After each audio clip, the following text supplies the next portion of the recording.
Hundreds of people have now sought legal advice over claims against a number of companies that say they were missold static holiday caravans as a home in Kent and Sussex. Yes, buyers have told this programme that they only later discovered they can't live permanently in the mobile homes and face losing tens of thousands of pounds if they try to leave because of how rapidly the caravans depreciate.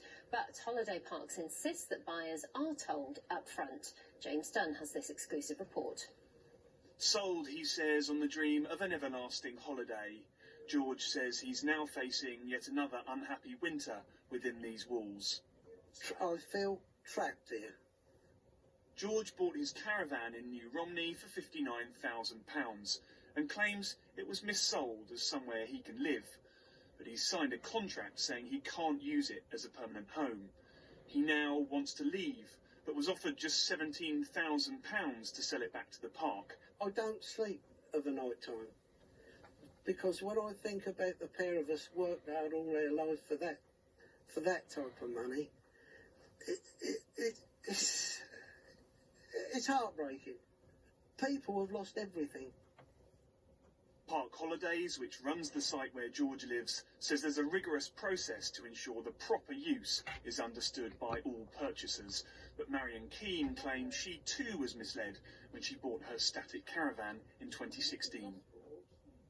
Well, they facilitated the sale of my house to fund the purchase of the caravan with their preferred company at the time. So they arranged it all. Marion and her husband spent £100,000. 3 years later, the caravan they sold was worth just £30,000. Every day I think about it.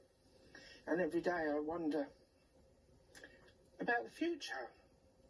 What we're going to do in the future. Because they've ruined our life. Financially, you know, at our stage of life, we shouldn't be in this position. Park Holidays UK say they no longer deal with companies offering to purchase people's homes. They say it's categorically untrue that static homes are being sold as permanent residences. But in 2018, we secretly filmed a salesman trying to sell to someone who openly admitted wanting to live there. I sold my house, you see. Do you want me to show you a couple of examples of the best ones that we've got? Since appearing on that programme, lawyer Jane Sanders says she's been overwhelmed with inquiries. I offered a service and I was literally flooded. She says she's offered advice to hundreds of people on parks run by a number of companies, and nearly 40 will now be taking legal action. Whatever you describe it as, it's got to be fair, clear and not misleading. And everything that I'm seeing so far on the cases that we've taken on are abjectly misleading, and or they omit material information. It's hoped that these cases will now provide some clarity for people like George and Marion. Well, James is with us now in the studio. James, what do the companies say about these claims that the caravans are being missold? Well, I mean, it's important to say they do categorically deny it. I mean, they say people sign contracts which say they're not allowed to live there. They also say there are regular checks made, and that staff who sell these caravans are made very aware that they're not supposed to be sold as homes. I've also talked to the industry body who represents caravan parks, and they say that thousands of people are entirely satisfied with their holiday home purchase. However, they do also say, like with any big ticket purchase, because some of these things are worth in excess of £100,000, you must check the small print.